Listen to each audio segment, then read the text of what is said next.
Hey, before we jump into this lesson, I have a quick warning, really important warning.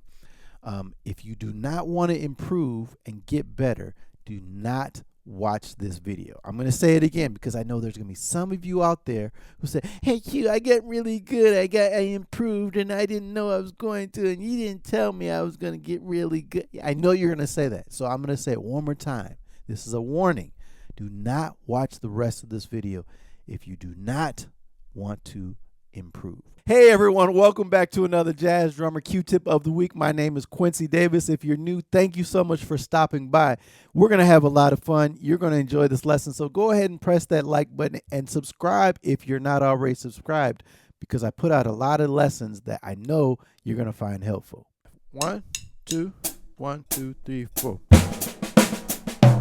Oh! Woo!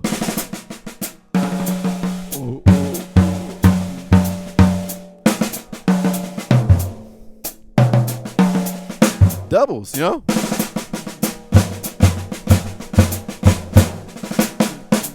Oh! Oh!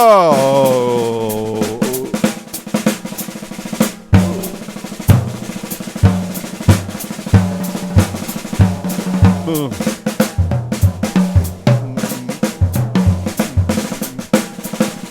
As you can see from the title, I have a big question. It might even offend some teachers out there. But my question is, why don't drum teachers show their students how to do this? And I bet you're wondering what this is. Well, in this lesson, I'm going to break down what this is in 5 easy, quick, simple steps. Not 4, not 3, not 2, definitely not 1, but 5 steps. And it's not difficult. So you want to make sure you watch the whole thing so that you get all 5 steps, because you don't want to skip any. All right? So without further ado, if you're ready, I'm ready. Are you ready? Are you really, really ready? Well, then let's.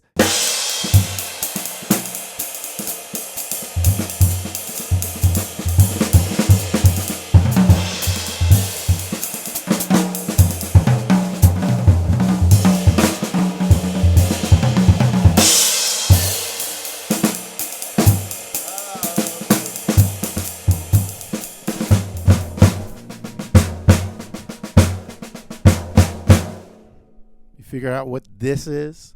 That's right, rudiments, but improvising your rudiments on the snare drum, all the way to step 5 where we're applying it to the kit. So the first step, bass drum with accents sounds like this. And again, I'm improvising rudiments. This is something you should do every day. Okay, this is our foundation, right?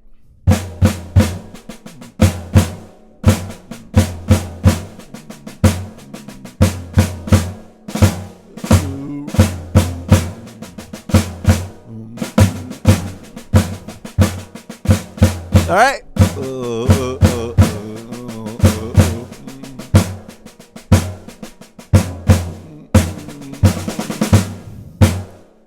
Okay, you see what I'm doing? Every time I have an accent, I'm playing the bass drum. Okay, so that's step 1. What's step 2, you might be asking? Well, not crazy hard, pretty easy if you ask me.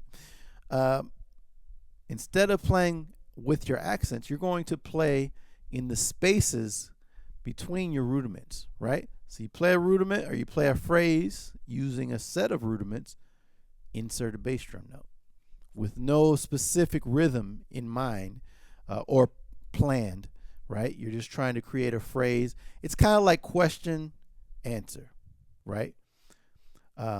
Or call and response, however you want to think about it, okay? So it sounds like this.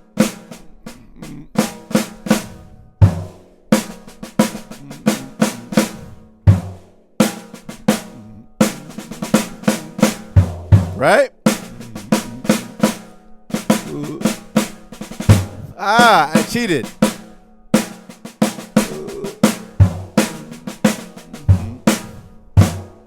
You see what I'm doing? Okay, so just in the holes. And you can start as simple as you want and get as complicated and complex as you want.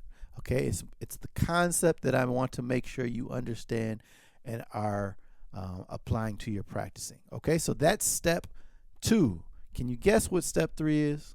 Before I forget, if you're interested in studying with me this fall, I have some availability. It's limited, but I do have some spots open. So visit my website. The link will be down below. You want to jump on that right away because it will fill up fast. Combine steps 1 and 2. It sounds like this.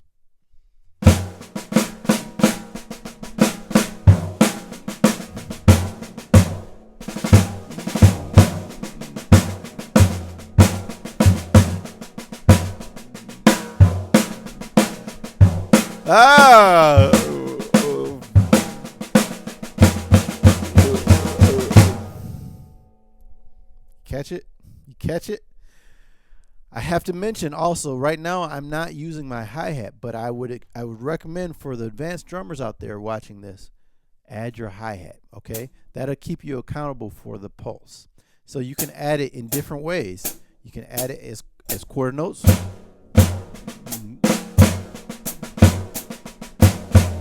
Or you can add it like we would play it in jazz, and we're working towards the last step. You'll kind of hear how it can be applied in more of a jazz sounding way. So here's what's going to help it sound like jazz is just putting this on 2 and 4.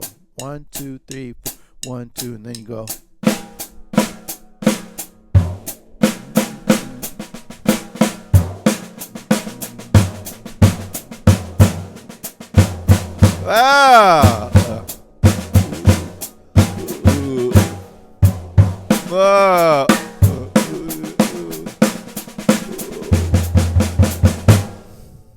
Right? So just by virtue of adding the hi-hat suddenly, it's starting to sound like music, and it's starting to sound like something you actually would play in a solo, right? And actually, it's kind of reminiscent of all the great master drummers who use rudiments. Philly Joe Jones, Max Roach, Buddy Rich, right? Chick Webb, Baby Dodds, Lewis Nash, Bill Stewart, right? Mel Lewis, all of them, all of them, all of them. So now the step 4 is pretty simple. We're just going to play what we've been playing with the hi-hat, but we're going to swing our rhythms a little bit more. Okay, we're going to look for opportunities to actually swing more. So everything's been decka decka decka decka decka decka decka. Now we're going to decka decka decka decka decka. We're thinking more like swing rhythms, swing swing swing feel. 1 2 1 2 3 4.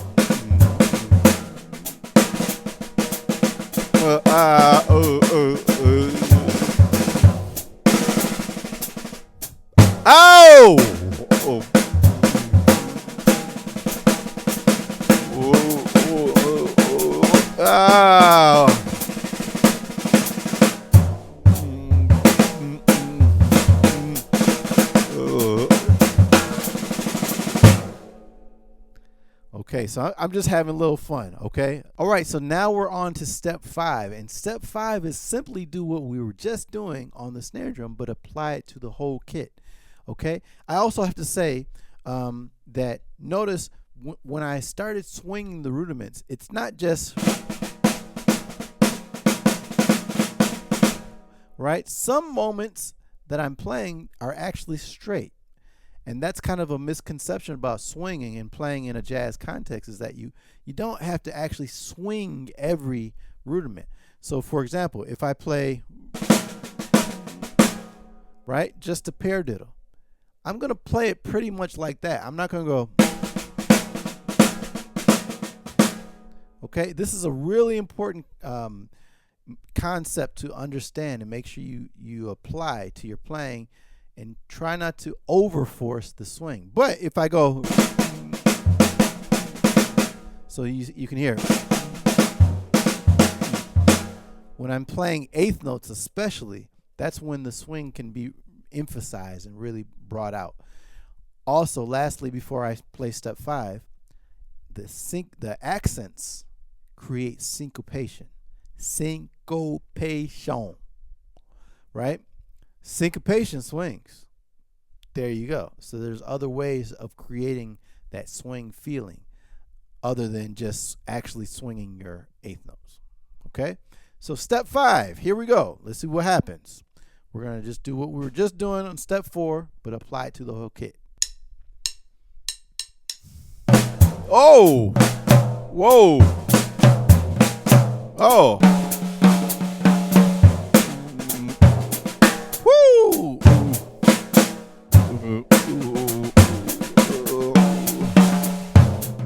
Whoa! Singles. Whoa. Doubles.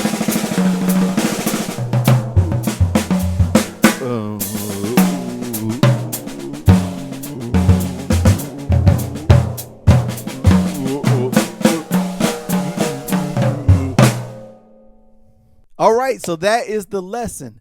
Make sure you improvise your rudiments in an intentional and deliberate way, and it will start to naturally seep into your playing and have high influence on everything you're playing and make it sound much more crisp and clear and clean and cool and hip. And